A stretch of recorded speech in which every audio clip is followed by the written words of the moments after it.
एक जंगल में टूनी नाम की एक चिड़िया रहती थी। टूनी उस जंगल में अपनी माँ के साथ रहती थी और अपनी रोजी रोटी कमाने के लिए आम की खेती करती थी। टूनी अपने बगीचे में पेड़ों की काट छाट और देखभाल में पूरा समय देती थी, लेकिन फिर भी उसके आम कभी आधे पक्के ही रहते तो कभी काले काले दागों वाले आम उगते थे। ऐसे आमों को जब वो बाजार में बेचने जाती तो उन्हें कोई भी नहीं खरीदता था। जब भी वो किसी व्यापारी के पास अपने आम बेचने जाती तो व्यापारी कहता, अरे बहन, ये कहाँ से आम उठा लाई हो? ऐसे आमों को तो कबाड़ी भी ना खरीदे तो मैं क्यों खरीदूंगा। बेचारी टूनी उन्हें बेचने की पूरी कोशिश करती और कहती, अरे सेठ, एक आम खाकर तो देखो, बहुत ही मीठे आम है, इतने मीठे कि ऐसा लगे जैसे मुंह में मिश्री घुल गई हो। बहन जी, खाएंगे तो तब ना जब आम देखने में अच्छा होगा। जब इसे देख के पंछी खरीदेगा ही नहीं तो इसे खाना तो बहुत दूर की बात है। निराश होकर टूनी अपने आम लिए हुए बाजार से वापस आ गई। अब तो टूनी के लिए ये हर साल की कहानी बनते जा रही थी। हर साल उसके आम रखे रखे सड़ जाते, जिसके चलते उस पे कर्ज का बोझ बढ़ते ही जा रहा था। अब तो कर्जदारों ने उसके घर आके उसका सामान ले जाना शुरू कर दिया था ताकि वो अपना कर्ज वसूल सके। उन्हीं कर्जदारों में एक था काला कौवा। काला कौवा भी एक आम के बगीचे का मालिक था, जिसके आम बाजार में सबसे महंगे बिकते थे। काला कौवे को टूनी के जंगल में रहना बिल्कुल भी पसंद नहीं था। असल में टूनी के पिता ने काला कौवे को एक बार जोरदार थप्पड़ मारा था, जिसके बाद से टूनी के परिवार के लिए काला कौवे की आंखों में खून सवार था। और अब तो टूनी को कर्ज में डूबा हुआ देखकर काला कौवा को खुशी का ठिकाना नहीं था। ओ टोनी, अरे हमने सुना है कि तुम पे कर्ज का बोझ बढ़ता ही जा रहा है। हम तो कह रहे हैं हमारे बगीचे में काम करने लगो। हमारी नौकरी करोगी तो कर्ज से बची रहोगी, वरना तो तुम्हें सड़क पर आने से कोई नहीं रोक सकता। ये कहकर काला कौवा हंसने लगा। काला कौवा को हंसता देखकर टूनी बोली, आज इस पैसे में चोर होकर हम पर हंस रहे हो ना काला कौवा? याद रखना, एक दिन तुझसे बड़ा आदमी बनकर दिखाऊंगी। सड़क पर रहूंगी, लेकिन तेरे जैसे गिरे हुए पंछी के यहाँ नौकरी नहीं करूंगी। ये सुनकर काला कौवा तमा गया और गुस्से में बोला, अभी वो भूखी फकीर पंछी को बातें ना औकात में रहकर करनी चाहिए। मैं तो तेरी मदद कर रहा था, लेकिन अब सुन, 2 हफ्ते, बस 2 हफ्ते हैं तेरे पास अपना कर्ज चुकाने के लिए। अगर इतने समय में कर्ज नहीं चुका पाई तो तेरे ही सामने तेरे घर और सामान की नीलामी कर दूंगा, समझी? ये कहकर काला कौवा गुस्से में दरवाजे को लात मारते हुए कमरे से बाहर चला गया। टूनी अपनी माँ से बोली, माँ, अब हम कैसे धूर्त काला कौवा का कर्ज चुकाएंगे? अब तो कर्ज भी कोई नहीं देना चाहता इस जंगल में। जो पता नहीं कैसे इसका कर्ज 2 हफ्ते में चुका पाऊंगी। ये कहकर टूनी अपनी माँ के गोद में सिर रखकर रोने लगी। तभी उसकी माँ ने उसे संभाला और उससे शहर जाकर कोशिश करने को कहा।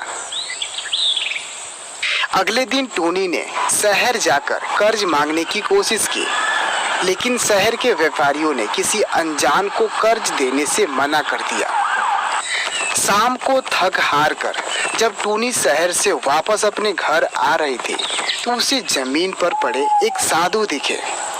टूनी ने थोड़ा पास जाकर देखा तो पाया कि वो तो बेहोश थे। टूनी ने तुरंत पानी के कुछ छींटे मारे, जिससे वो होश में आ गए और टूनी ने उन्हें थोड़ा पानी पिलाया। अरे बाबा जी, आप ठीक तो हो ना? कोई दिक्कत तो नहीं? नहीं बच्चा, सब ठीक है। बाबा जी, इतनी गर्मी में पानी लेकर चला करो, नहीं तो फिर से बेहोश हो जाओगे। ठीक है बच्चा, तुम तो मुझे भली चिड़िया लगती हो, आज तूने एक साधु की मदद की है। बता तुझे क्या चाहिए। बाबा जी, बस मुझे आशीर्वाद दीजिए कि मेरा कर्ज और गरीबी दूर हो जाए। ये सुनकर बाबा जी ने पोटली में से एक सुनहरा बीज निकाला और बोले, इस बीज को बोते समय जिस फल का तुम नाम लोगी, ये बीज उसी फल का पेड़ बन जाएगा। उस पेड़ का ही फल तुम्हारी गरीबी दूर करेंगे। ये कहकर साधु अलख निरंजन बोलते हुए आगे बढ़ गए। टूनी उस बीज को लेकर अपने घर वापस आ गई।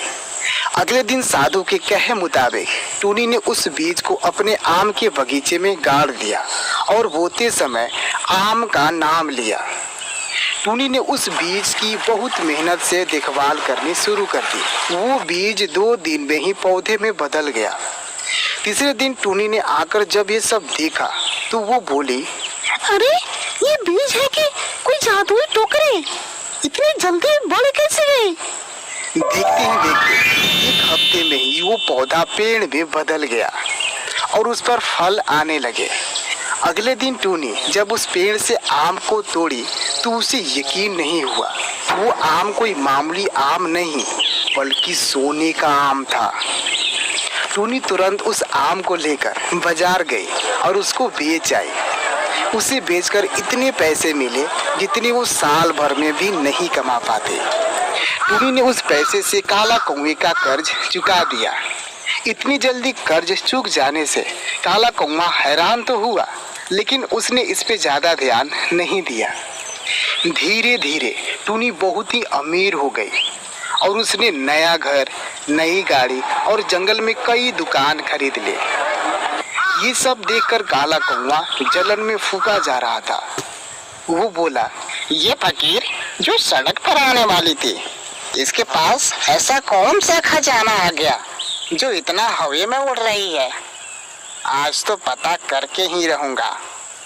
टूनी जानती थी कि काला कौवा को अमीरी हजम नहीं होगी, इसलिए उसने सोने के पेड़ के आसपास जाल बिछवा दिया था।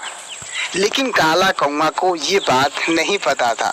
जब काला कौवा टूनी के बगीचे में पहुंचा तो सोने के आम देखकर बोला, अच्छा तो ये राज है इस फकीर की अमीरी का। अभी इसकी अमीरी निकालता हूँ। आज इसके सारे आम गायब कर दूंगा। ये कहकर जैसे ही काला कौवा सोने का आम तोड़ने बढ़ा, वैसे ही उसका एक पैर जाल में पड़ गया और वहीं उल्टा लटक गया। काला कौवा ने छूटने की पूरी कोशिश की, लेकिन जब वो जाल से नहीं छूट पाया तो उसने चिल्लाना शुरू कर दिया, अरे अरे कोई बचाओ, बचाओ इस जाल से। उसकी चीख सुनकर टूनी वहां पहुंची और काला कौवा को जाल में फंसा देखकर बोली, मुझे पता था तुझसे मेरी अमीरी नहीं देखी जाएगी, इसलिए मैंने जाल बिछवा दिए थे। काला कौवा बोला, अरे मुझे माफ कर दो टूनी, मैं फिर चोरी नहीं करूंगा। अब तो मुझे इस जाल से छुड़ा दो। माफी तो तुम पुलिस से मांगना। ये कहकर टूनी ने पुलिस को बुला लिया और काला कौवा को उसके हवाले कर दिया। काला कौवे को पुलिस ने चोरी के जुर्म में जेल में डाल दिया। टूनी दिन दुगनी रात चौगनी करने लगी और जल्द ही उसने शहर में आम की दुकान खोल ली। दोस्तों, अभी आपने जो वीडियो देखा इसे मैंने मोबाइल फोन से ही बनाया हुआ है, तो अगर